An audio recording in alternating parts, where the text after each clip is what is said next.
Cette semaine, entretien avec un guerrier, on reçoit la guerrière Mélissa Baillargeon de la ville de Québec. Elle a pratiqué tour à tour le karaté Yosekan, le Kenpo, et elle s'intéresse maintenant au Shito-Ryu, en plus de mener une carrière en compétition exceptionnelle et d'être une source d'inspiration pour les plus jeunes. Donc, un épisode très inspirant. Bonne écoute. Les cicatrices nous rappellent d'où on arrive.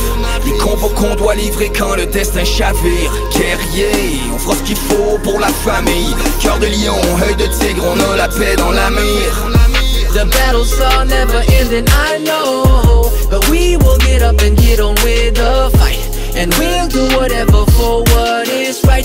Just put your trust in us, Alors, bienvenue à Entretien avec un guerrier. Cette semaine, on reçoit une guerrière en la personne de Mélissa Baillargeon.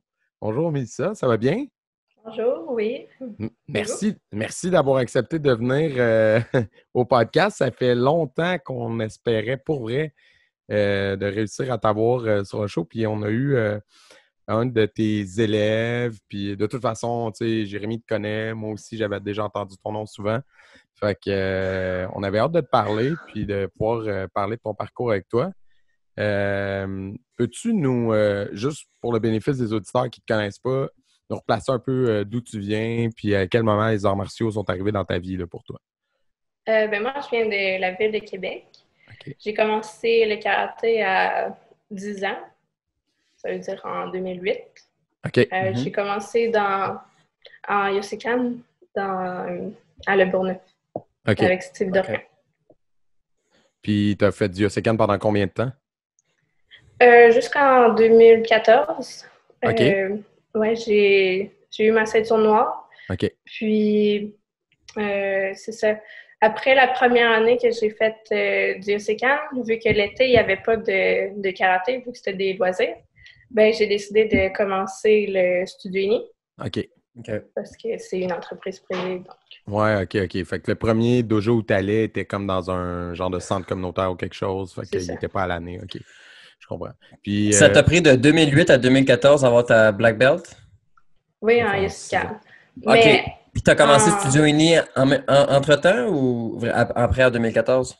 En 2009, l'été de 2009. OK. Fait que tu faisais deux styles en même temps. OK. Oui, c'est ça. Ouais, carrément. Wow.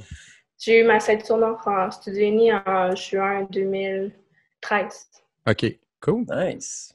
Wow. Puis la compétition là-dedans, c'est arrivé très tôt ou comme plus à l'adolescence? À quel moment tu as commencé? Non, très tôt. J'ai commencé après 6 mois. Ah, wow! OK, fait que tout de suite, tu as eu la piqûre. Oui. Ah ouais, puis parle-nous de ça. C'est quoi un peu le circuit qui t'a fait?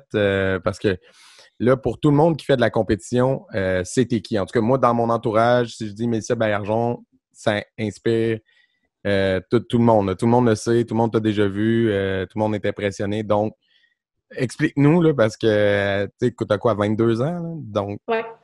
À 22 la ans, première année, vas-y. j'ai fait environ une dizaine de compétitions. OK. Parce que c'était comme une demi-année. Puis après ça, toutes les autres années, j'ai fait environ une trentaine de compétitions. Wow. Ouais. Puis à travers tout ça, beaucoup d'entraînement, j'imagine. Là. Oui. Puis avec quel prof tu te spécialisais le plus, vu que tu faisais deux styles en même temps pour tes compétitions? À qui se faisait le kata trad puis des choses comme ça? C'était-tu plus avec Steve ou avec tes professeurs Studio Uni? C'était plus mes professeurs Studio Uni. J'ai eu comme professeur Cédric Ferland en Beau. Puis j'ai suivi plusieurs années de cours privés avec lui. Puis j'ai aussi eu la supervision de Michel Drouin. OK. Mais durant les dernières années, en 2017, je pense que j'ai commencé à m'entraîner avec Maria Dimitrova. C'est une athlète de la République dominicaine qui est spécialisée en traditionnel. OK, mais elle, tu la rencontres quoi, virtuellement ou tu es allé en République ou à la BTC? Comment s'est faite la rencontre? La rencontre s'est faite à son camp d'entraînement. En 2017, elle avait organisé une compétition, la Copa Dimitrova.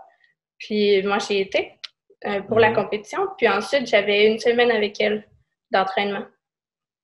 Wow, Puis, OK. Sur place, en République?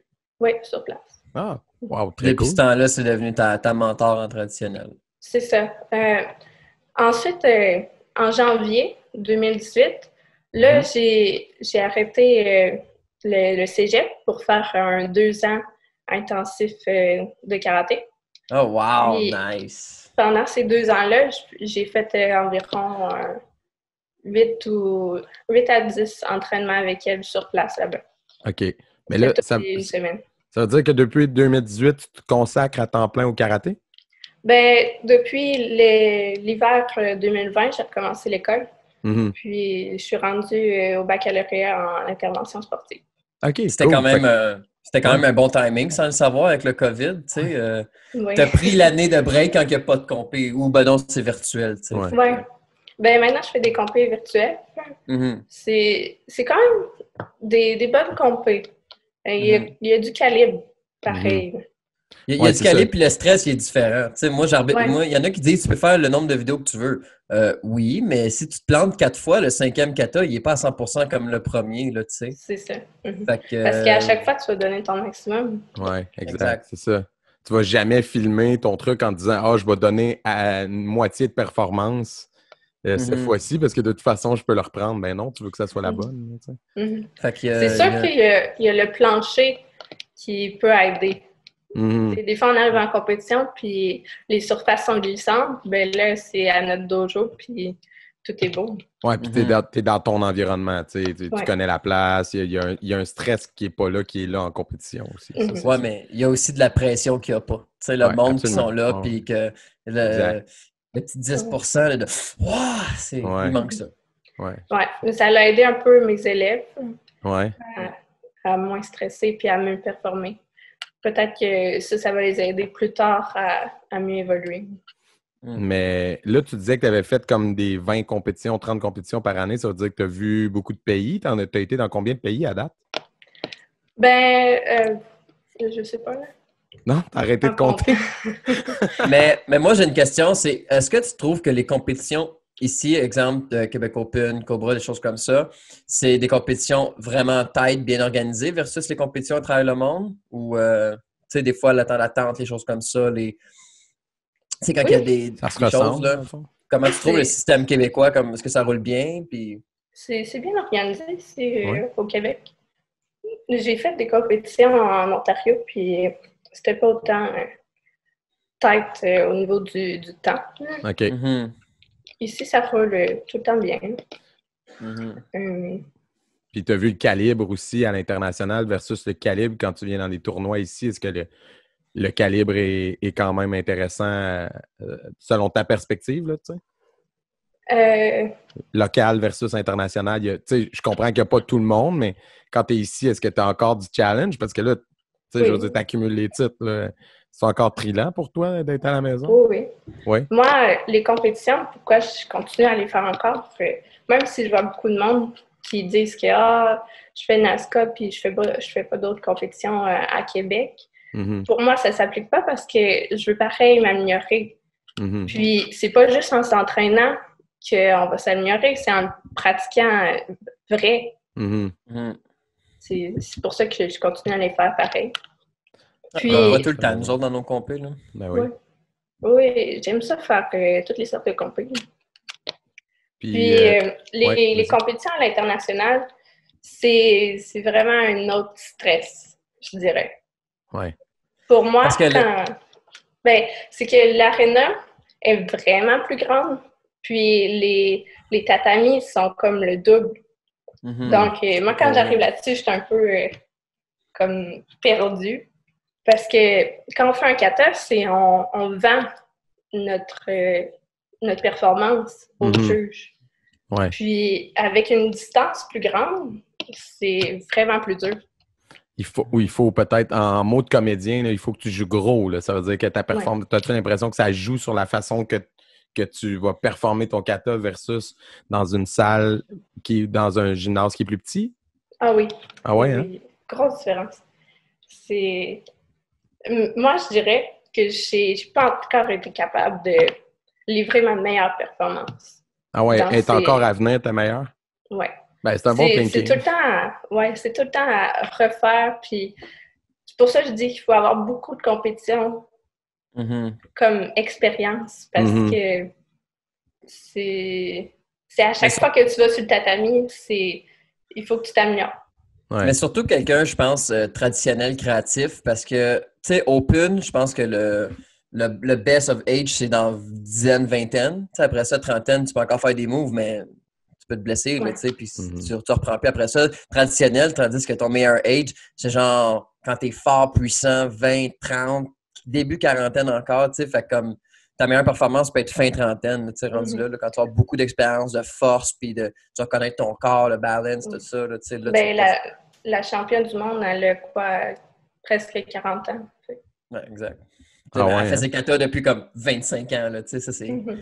C'est ça. Tu peux pas battre... ouais, c'est ça. Tu peux pas battre cette expérience-là de forme, là, tu sais. Quand quelqu'un change pas de kata, là, ou ben non, ils font tout le temps les mêmes kata, c'est bien difficile à détrôner. Ouais. Puis toi, quelques niveaux kata. En compétition, ton arme de prédilection, c'est le beau ou tu touches à plusieurs choses? Non, je me spécifie dans le beau. OK. OK, cool. Puis c'est qui ton inspiration? Qui tu dirais tes modèles qui t'ont mené là-dedans? Ce serait qui? Ben, c'est sûr mon prof Cédric Ferland. Ouais. Après ça, je me suis un peu auto-enseignée. OK. Puis toi, je regarde faire une belle équipe avec ton père aussi, là. Ton père est tout le temps avec toi, puis... Oui, mon père m'a beaucoup aidé dans je dirais, depuis jusqu'à l'année passée. OK. Parce que quand tu es jeune, c'est plus difficile de tout le temps s'entraîner. Ben oui, garder la motivation parce que tes amis, les jeunes autour de toi sont pas sur un plan de match de s'entraîner 20 heures par semaine. Ils font d'autres choses. C'est clair. Puis c'est quoi justement tes habitudes d'entraînement? Est-ce que tu y vas plus par période très, très intense ou tu gardes toujours un certain rythme de quelques heures par semaine à l'année? Comment tu gères ça? Ben là, avec l'université, c'est un peu différent. Mais avant, j'essayais que tout le temps, au moins 2 heures par jour de m'entraîner. OK. Au moins. Au moins 2 heures par jour, tous les 7 jours semaine? Oui. Ou des fois, la fin de semaine, moins. Oui. Mais quand même. J'avais des compétitions. Mais maintenant, avec l'université, j'essaie de bouger le plus possible. Oui. Ah, c'est ça. Puis l'été, quand tu étais en saison régulière dans le temps, est-ce que tu prenais ça un petit peu plus mollo ou avec le camp de jour? Parce que, tu sais, non, mais des fois, on fait le camp de jour, là, mais c'est rough, là, d'entraîner plus camp de jour. C'est ça, là. Quand tu finis ton chiffre, il faut que tu faire ton training pour les Worlds, t'es comme... un petit peu moins motivé. Ah, man. Oui. Le camp de jour, cette année, j'en ai fait 4 semaines. OK. Puis moi, je suis comme à temps plein. Je fais le service des gardes le matin puis le soir. OK. Toujours à ton studio d'origine, Studio Uni avec ton professeur? Oui. Studio Uni du Berger. Ouais. Ben, en même temps, c'est une bonne façon de financer tes études. C'est maintenant, là, t'es retourné aux études. Ouais, c'est une bonne job d'été. On a quand même été chanceux cet été. Oui, de pouvoir réouvrir, oui. Puis, j'ai regardé un peu sur les réseaux sociaux. Tu te promènes beaucoup de ça, les compétitions, tout ça, mais tu fais aussi, dis-moi si je me trompe, mais tu as fait des séminaires. Tu as parlé de celui en République dominicaine, mais tu en as fait plusieurs, ça, à l'international, des séminaires comme ça. Est-ce qu'il y en a qui t'ont marqué ou est-ce qu'il y a des professeurs que tu as rencontrés ailleurs, soit dans des compétitions ou dans des séminaires que tu as fait avec eux, que tu dirais, oh wow, cette rencontre-là, je vais m'en rappeler longtemps, Ben oui, ils m'ont tout un peu marqué parce que c'est soit des athlètes ou des maîtres qui ont beaucoup de connaissances. J'en ai fait beaucoup à Montréal, des séminaires. OK. Ouais. Puis, oui, un qui m'a marqué le plus, c'était avec un professeur de Saint-Hyacinthe. C'était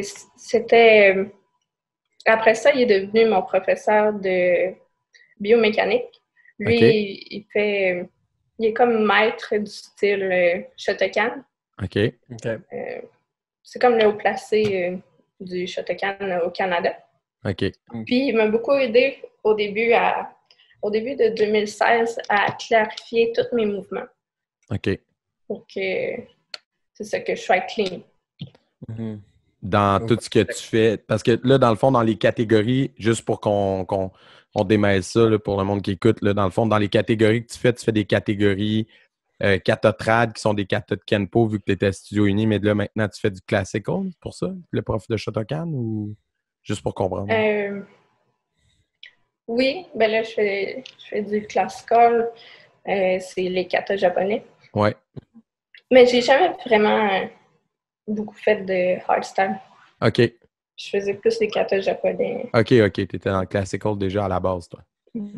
OK. Ouais. Parce que de toute façon, tu viens du Osekan, donc c'était ça qu'on vous enseignait là-bas, j'imagine? Oui, mais il y a comme une période morte pour moi de traditionnel. OK. Tu faisais juste des armes? Ouais, je pratiquais pareil le traditionnel pour garder ma base. OK. Mais c'était pas là-dedans que j'étais spécifique. Tu étais à fond dans tout ce qui est open, dans le fond. Ouais, je pratiquais plus souvent. WKF est arrivé, là, tu as fait plus de trad, c'est ça?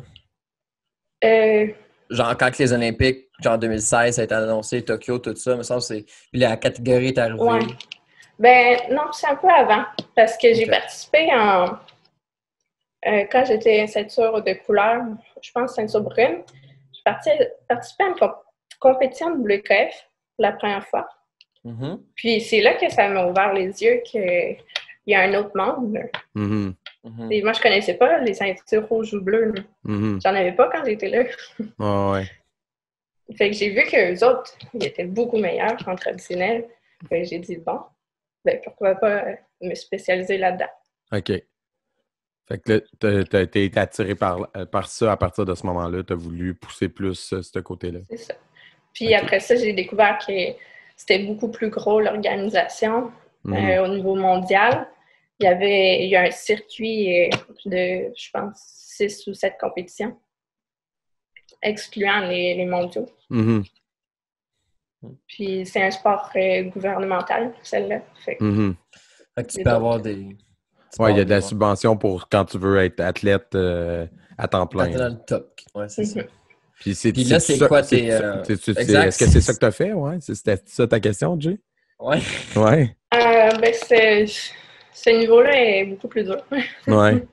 Non, mais même pas ça. Moi, c'est est-ce que tu es rendu dans les études... est-ce que tes études sont liées au karaté par après ou là, tu es rendu à l'université pour faire quelque chose qui a complètement par rapport... J'aimerais ça, que ça fasse... que je poursuive avec le karaté puis ouvrir mon école. Oui, tu aimerais ça pouvoir continuer à enseigner, oui. Fait que là, tu étudies, j'imagine, en affaire de comptabilité, quelque chose comme ça. Non, elle l'a dit tantôt. C'est un truc sportif. C'est en coaching. OK. Ouais, carrément. Puis tu vas faire... peux-tu le redire, en fait? C'est quoi le nom de ton bac? Tu l'as dit tantôt? Intervention sportive. Intervention sportive. OK. Cool. Puis tu apprends quoi là-dedans? Juste par curiosité. C'est quoi que tu fais dans un bac en intervention sportive? Pour la première session, on a fait beaucoup de théorie. C'est beaucoup de la biomécanique, de l'anatomie, puis de la physiologie.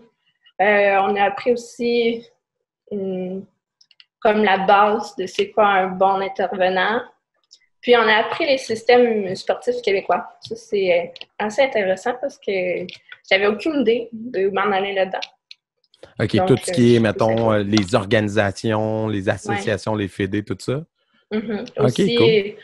Comment avoir des subventions pour un événement. C'est ça, des trucs de même. Ouais, c'est comme un peu gérance d'artistes, mais gérance d'athlètes, comme tout ce qui est le côté gestion d'un club, peut-être, les compétitions, ces affaires-là. OK, je comprends. Oh. Je sais que je vais avoir un cours là-dessus aussi plus tard. OK. Wow, c'est vraiment intéressant. C'est super complémentaire, c'est vraiment bien. Oui, vraiment. Ouais.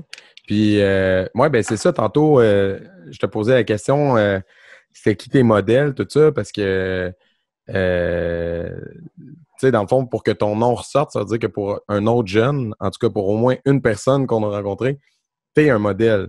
Donc, ça fait quoi pour toi, tu sais, à 22 ans, de savoir que t'es toi-même l'exemple de quelqu'un comme un niveau à atteindre? Tu sais, c'est comme cette personne-là te regarde et elle se dit « Un jour, je vais être aussi bon que Mélissa », tu sais. Ça fait quoi? Est-ce que tu en es consciente ou tu fais pas attention à ça? Oui, parce que quand j'étais petite, je me disais, un jour, je vais être comme elle. Je vais être un modèle. Comme qui? J'avais Laurence Brochu, est-ce que vous connaissez? Non? C'est qui? C'est-tu dans les arts martiaux? Oui, c'était une fille qui faisait du beau à la même école que je vais. OK, cool. Ouais, Jérémy la connaît, puis... il fait oui de la tête. Elle avait les cheveux frisés, c'est ça? Non, non. OK, ben c'est peut-être une autre Laurence. Laurence Brochu? Bon, ça veut dire qu'il va falloir la retrouver pour la recevoir au podcast. Là, c'est moins de karaté, je pense. Ouais. Puis, OK, fait que toi, elle, tu l'avais vue aller, puis t'as fait comme, OK, je veux être comme elle plus tard. Je veux me rendre à ce niveau-là de maîtrise. Ouais. OK. Puis, à la base, est-ce que c'est toi qui voulais faire du karaté quand tu étais tout petite? Non. C'est tes parents qui ont fait, non, mais ça, on va t'inscrire là, puis... Ouais, ben, au début, je faisais de la natation, puis je voulais aller au niveau compétitif parce que à 10 ans, quand tu as tout fini tes niveaux, ben, il faut que tu attendes 3 ans pour continuer. OK. Puis là, mon père, il a dit, ben là, tu vas rien faire pendant 3 ans. Tu t'amélioreras pas. Fait qu'il a dit, bon, ben, tu vas commencer le karaté. Parce que lui aussi, il en faisait. OK. Chez Yosekan ou Studio Uni? Yosekan, OK. Lui, il en a fait longtemps ou il en faisait juste comme par hasard à ce moment-là? Oh, il en a fait pendant une vingtaine d'années. Oh, il en a fait à l'université. OK. Après, il a arrêté, puis il a recommencé. OK. OK, cool. Fait que là, il a décidé de t'inscrire, puis de là, de commencer. Ouais. OK. Wow. Puis, c'est comme... même avant de commencer le karaté, et il m'entraînait un peu dans le garage. Ah ouais, hein? C'est comme ça que j'ai pogné Mini dojo maison. Mm. Est-ce qu'il te faisait peinturer les clôtures ou quelque chose? Non? Puis, ouais, non, mais tu sais, c'est ça, je te demandais tes modèles parce que t'es comme un peu dans la même génération qu'aux États-Unis. Corrigez-moi, là, elle est peut-être un petit peu plus vieille, mais Mackenzie Murray, tu sais, c'est un comparable là, dans ma tête, tu sais, vous êtes dans la vingtaine, elle est peut-être un peu plus vieille, là. 24, je pense. 24, ouais, c'est ça, elle n'est pas super vieille, mais ouais, tu sais, vous êtes comme dans la même génération, puis c'est des noms qui ressortent des plus jeunes comme étant des sources d'inspiration, fait que c'est cool, là. Mackenzie, on s'est rencontrés plusieurs fois. Ouais. En compétition. C'est une bonne personne. Ouais. Ouais, puis elle a fait plus, je l'ai vu plus en kama puis en katana, côté armé. Je sais pas si elle fait du beau. Ouais. Ouais. OK, cool. Puis toi, est-ce que tu es sponsorisé? Parce que souvent les athlètes, tu sais, dans les arts martiaux, quand vous vous rendez à ce niveau-là, dans le compétitif, souvent il y a des sponsors derrière. Est-ce que tu as eu la chance d'avoir l'appui de quelqu'un à ce niveau-là? Oui, ça a pris du temps parce qu'il y avait beaucoup de demandes.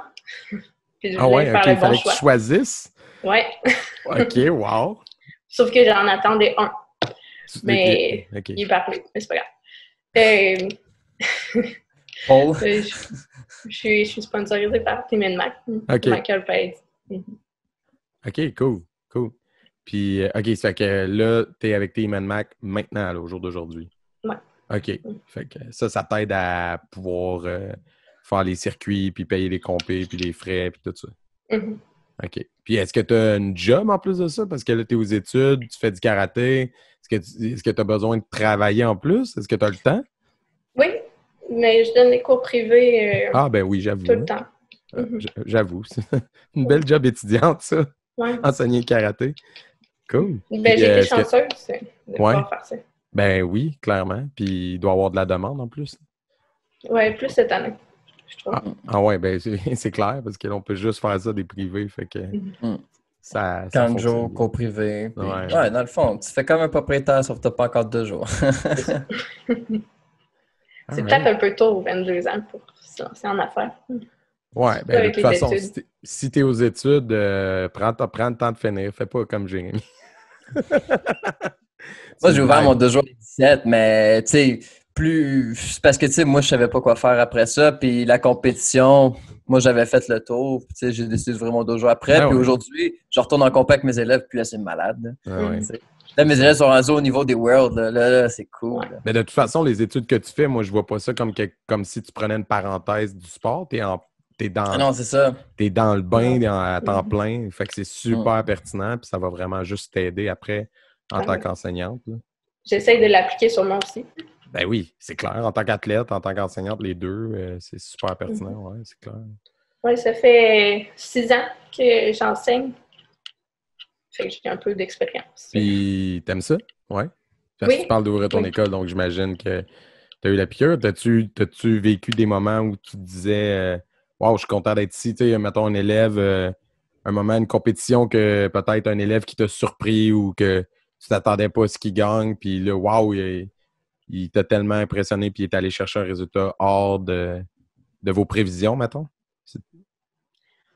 Hmm. Ou sont tous tellement très bons que à chaque fois, vous Ben faites là, comme on va aller chercher la Entraîne tête, fort. puis on part avec la tête. Ça entraîne c'est fort. plus de ça. Ah ouais, hein? J'aime ça, c'est bon. Mais on parlait des rips toutes. Là, c'est quoi toutes tes ceintures noires, Yosekan, une dan, deux dan, Kenpo, tout ça? Yosekan, je suis première dan. OK. Kempo, troisième dan. Puis sûrement cet hiver, je vais aller chercher une première dan en Shitoryu. OK. Puis Fait ton que là, titre, ouais. c'est Sensei, j'imagine? Ouais. Puis là, tu continues. Ça veut dire, est-ce que tu continues les trois styles en parallèle ou là, tu as dévié vers le Shitoryu ou tu continues le Kenpo aussi en même temps ou comme. Là, je fais plus de Yosekan. OK, ouais. Ben là, vu que Studio Uni est arrêté, Ouais. j'en fais pas vraiment. Fait que je me spécialise plus en Shitoryu. OK, tu pratiques chez toi puis tu fais des cours privés. Ben, la semaine, ma professeure, vu qu'en République, ils n'ont pas réouvert les dojos, OK. ils font tout virtuel. OK. Fait qu'on s'incruste, puis ça paraît pas. Ah, ben de toute façon, ça fonctionne bien pour vrai, les cours par Zoom. Moi, c'est sûr que ça demande une adaptation. Il faut que tu fasses du multi-angle, tu tournes, tu répètes le mouvement une couple de fois, mais moi, je trouve ça le fun. Ça maintient l'intérêt des élèves. Mm-hmm. Vraiment. Puis on peut y aller plus longtemps aussi, par Zoom. Ah oui. Puis, tu sais, c'est sûr que l'espace d'entraînement n'est pas optimal comme si, ben, pour les élèves, je parle, tu sais, ils sont dans leur salon. Mais nous, moi, je le fais à partir de mon dojo. Fait que moi, c'est comme donner un cours régulier. Fait que moi, je vois vraiment pas ça comme une nuisance. Là. C'est moins le fun, mais j'aime mieux ça que le premier confinement où on faisait rien du tout parce qu'on était tous comme qu'est-ce qu'on fait? Je pense que tout le monde était pris. Hein? Ben, la première fois, non. Parce que moi personnellement, des cours de genre 1 heure. Il y avait des cours en ligne, tout ça, mais moi, j'avais jamais fouillé pour cette technologie-là, tout ça. Puis là, maintenant, tout le monde le fait. Là. Ça fait que je pense que ça, c'est un gain pour tout le monde parce que c'est un outil pédagogique qu'on a de plus. T'sais. OK. Mais sans la pandémie, j'aurais jamais eu des cours en ligne avec ma professeure. Ah ouais, on n'aurait jamais pensé à ça. Ben oui, c'est ça, exactement. Fait que, tu sais, si ça peut faire en sorte qu'après, ça devient un outil, toi, ça te permet de l'avoir plus souvent. Parce qu'on veut pas aller en République, c'est pas donné, là, mais par Zoom, tu peux le faire à chaque semaine. Aucun problème. Moi, personnellement, mon professeur, il n'est pas en République, il est juste à Mirabel, puis moi, j'étais à Gatineau, puis tu sais, à agencer 2 agendas ensemble, c'est pas toujours évident. Surtout quand moi, j'ai des écoles, lui, il a des écoles, puis fait que, tandis que par Zoom, ben, j'ai 1 heure de libre là, parfait, on book ça, merci. C'est sûr que j'aimerais mieux pouvoir le voir tout le temps en live, mais crème, ça me permet de rien perdre. En tout cas, définitivement. Nous, on avait reçu aussi d'autres personnes qui font plusieurs associations, entre autres Esteban, des choses comme ça. Puis je me demandais, toi, est-ce que tu donnes des cours seulement à tes élèves ou tu es ouverte à donner des cours à n'importe qui? Mettons, tu vas dans une compo aux États, puis quelqu'un veut une compo avec Mélissa, tu dis oui, puis tu te fais justement 3-4 cours privés avant la compé, puis 2 après. Ou c'est vraiment juste à tes élèves à Studio Uni? Comment tu vois ça, toi, ces choses-là? Moi, je suis ouverte à n'importe qui qui veut des cours. Oui, of course. Mais, non, mais des fois, il y a des dojos du monde qui sont plus comme seulement mes élèves ou comme, tu sais, viens à mon dojo, des choses comme ça. Là. Mais moi aussi, je trouve justement qu'on est tellement dans une belle ère de juste partager les connaissances. C'est sûr que, tu sais, prends un cours avec moi, mais comme, tu sais, je donnerais ça à tout le monde, moi, avec. Là, en tout cas. Même à mes élèves, je leur dis essayez d'apprendre d'autres mondes. C'est pas juste moi qui peux vous enseigner. Mais... Ah ouais, hein? Des fois, t'as beau leur dire quelque encourages chose. toi-même Puis... à le faire. Oui, comme aujourd'hui, il y avait un séminaire avec Maria en ligne. OK. Puis je leur ai dit allez-y. Voyez d'autres choses. Mais ça peut cliquer sur quelque chose que je leur ai déjà dit, mais qu'avec moi, ils ne comprennent pas. Le message n'avait pas rentré, mais là, il y a quelqu'un d'autre qui le dit, puis des fois, ça passe bien à cause de ça. Oui, on connaît ça. Je sais par mon expérience, parce que j'ai eu beaucoup de professeurs, puis chaque professeur m'a amené quelque chose durant mon parcours. Puis quand tu aimes vraiment ton prof principal, tu reviens, anyway, là, tu sais. Il faut vraiment que tu tombes dans un gros coup de foudre pour quitter un prof que tu as une grosse relation avec, là, tu sais. Je pense pas que ça se fait du jour au lendemain, là. Exact. Ah ben, c'est nice. Puis, futurement, ton dojo, tu aimerais ça t'installer? Est-ce que tu voudrais venir la ville, Montréal ou à Québec, avoir ton dojo là-bas, puis, ou peut-être même reprendre le dojo de ton prof? Comment tu vois ça futurement? Je veux rester à Québec. Oui, okay. Fille de Québec. Je suis déjà comme un peu implantée. Le monde te connaît bien. C'est ça. Puis, ça sera pas un studio uni. OK. Ça va être sûrement un studio. OK. Ouais. Fait que je suppose que je vais aller dans la ville de Québec, mais c'est ça. Je regarde d'ici quelques années. OK, cool. Puis, mais c'est ça qui est le fun avec le COVID. Ça donne le temps de step back, regarder comment ça va. Il va y avoir des commerces pas chers à louer. Il va y avoir des belles opportunités 2021, 2022, 2023. Là. Ça va être quand même un bon temps, je pense, pour partir. Puis le monde va avoir besoin de bouger. Fait que ça va être un bon momentum. Ceux qui étaient là avant, moyen, mais ceux qui veulent ouvrir, c'est parfait. Ouais. Puis, pour les gens qui veulent, s'il y a des gens qui sont à l'écoute, qui ont vu tes performances sur YouTube ou quelque chose, puis qui voudraient prendre des cours privés avec toi, c'est quoi la meilleure façon de te rejoindre? C'est par Instagram, ta page personnelle? As-tu une page Facebook d'athlète? C'est par où que les gens passent quand ils veulent te contacter? Surtout pas ma page Facebook d'athlète. OK. Je vais pas assez souvent. Mais n'importe où. Là, mon Instagram, mon Facebook, normal aussi. Là. OK. Fait que c'est possible. Fait que s'il y a un jeune athlète qui fait du beau, qui nous écoute, qui fait « Je veux aller chercher des trucs de Mélissa Bergeron », il y a juste à t'écrire puis t'es ouverte à l'idée. Ah oui. OK, cool. Ben, j'aime ça. Excellent. Écoute, on ne te retiendra pas plus longtemps parce qu'on a déjà pris beaucoup de ton temps ce soir, samedi soir en plus. Merci d'avoir pris cette quarantaine de minutes-là avec nous. Puis, je vais te souhaiter bonne chance pour la suite quand les compétitions vont recommencer parce que là, on ne sait pas c'est quand. Comment tu as vécu ça d'ailleurs, cette genre de pause forcée-là? C'est difficile? Comment tu réussis à passer au travers? Ben, au début, sérieusement, je ne savais pas trop quoi faire. Mais maintenant, j'ai comme pris un beat avec ça. Faire des compétitions en ligne, enseigner en ligne. C'est ça, en attendant de recommencer en vrai. Ouais, tu as trouvé une façon de remplir ton temps tout en restant karaté. Même avec l'école, ça remplit beaucoup mon temps. Ouais, non, c'est clair. Puis là, tu es à l'université, tes cours sont-ils en ligne aussi? Oui, tout en ligne. Tout est en ligne aussi. Ah, wow. Fait que tu es beaucoup à la maison ces temps-ci. Tout le temps. All right. Bon, ben écoute, on va te laisser profiter de ton samedi soir. Merci beaucoup d'être venu. Puis bonne chance pour la suite.